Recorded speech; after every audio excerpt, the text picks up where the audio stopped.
clearly I'm extremely disappointed. We didn't want to be the nursing home that had COVID come in. Out of the abundance of caution, all of the 5 residents have been transferred to Westmead Hospital for observation, and an additional wife of one of the cases has also been transferred. But despite yesterday's assurance, 96% of our residents are vaccinated. one of today's cases, a woman in her 70s, seemingly slipped through the cracks. The resident who's not been vaccinated was entered Summit Care in mid-May. She was admitted into our home when our vaccine program had been completed, and we have been arranging for any remaining residents to receive vaccination.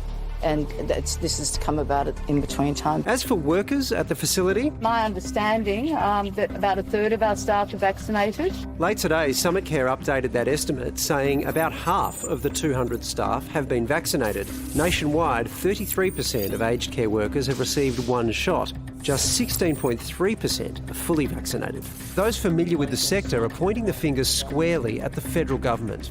If we think back to February when a rollout started to occur, and we're not even going to get the first dose in all aged care workers before September, that is way too slow. Up until 7 days ago, we were unable to insist our staff are vaccinated. In fact, they were not even obliged to advise us if they had had it. With supply spread so thin and mandatory jabs months away, providers have little choice but to keep rolling the dice. If we said to all of our unvaccinated staff, don't come to work, then there'd be no one to care. And that's not just us, that's every aged care business across Australia. It's almost a sense now of the Hunger Games, of people chasing vaccine, and until we get enough vaccine and enough GPs actually at the front line able to provide that vaccine into arms, we will continue to have effectively the Hunger Games going on here in New South Wales.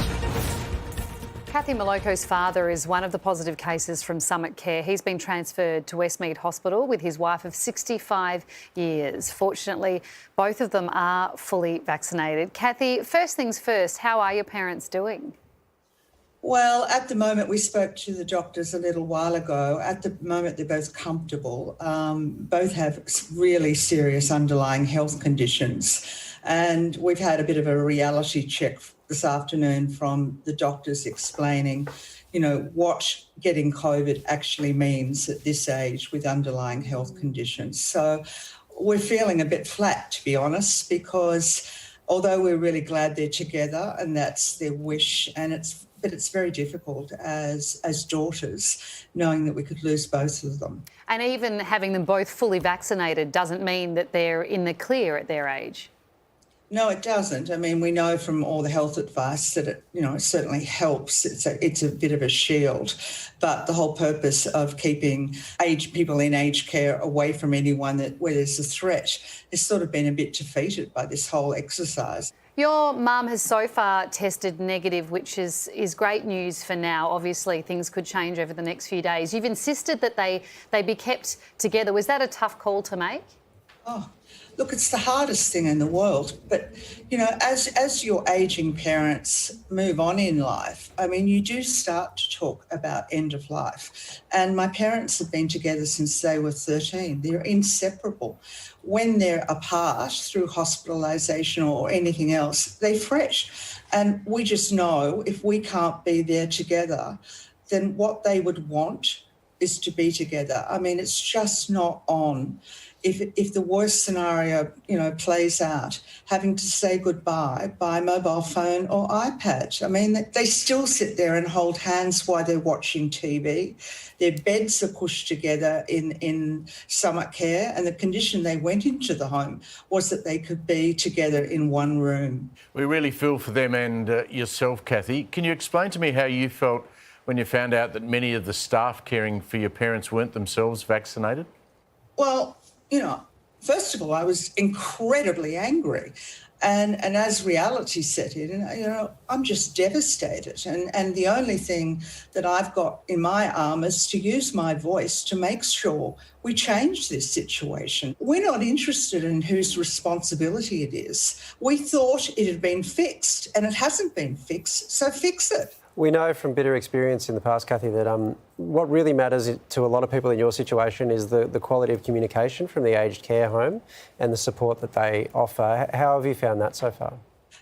Communication has not been great.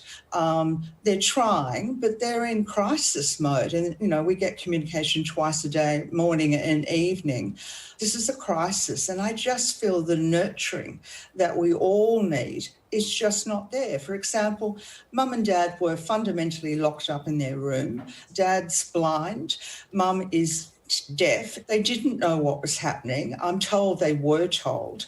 But anyone who has an aged person in their family knows that when they're under stress, they don't necessarily hear what's happening to them. It's so hard, you know, that calculation of what's best for the resident. You mentioned you always thought it was safer being locked down in the home, even if it meant months of isolation and not seeing family and loved ones. But now hearing that the staff weren't even vaccinated, they've been out and about in the community, how does that change that calculation, do you think, the calculation that was made on your behalf?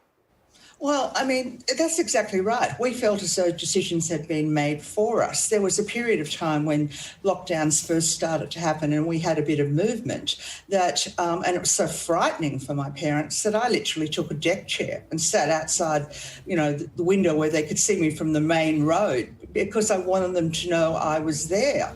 To have unvaccinated workers through whatever circumstances performing the most intimate of tasks such as, you know, showering and toileting your elderly parents and then discover that intimacy is putting them at risk. It's horrifying. I would have tried to have done something else if I'd known, and I wasn't told. And I think that there'd be a lot of families out there feeling the same. Like we just assumed this had been handled, but it hasn't. Cathy, given how this has all been handled, how comfortable are you going to be sending your parents back to summer care when all this has been sorted out?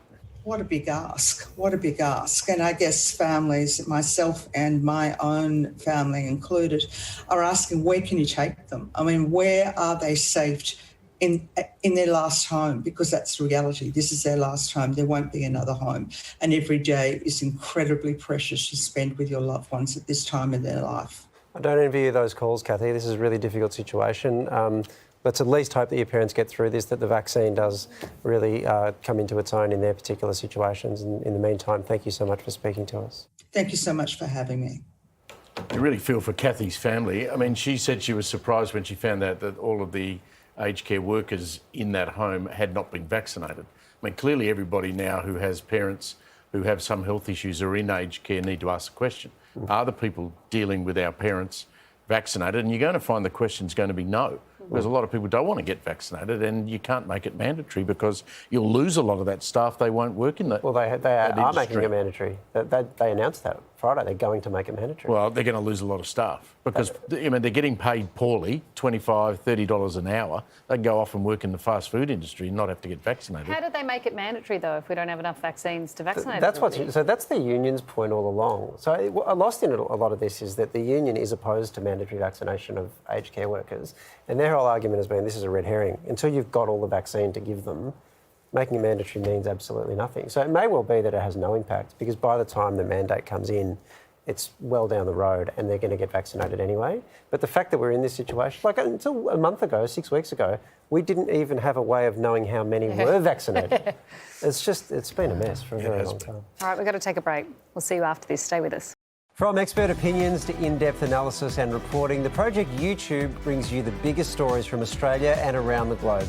Hit the subscribe button now for news delivered straight to your feed.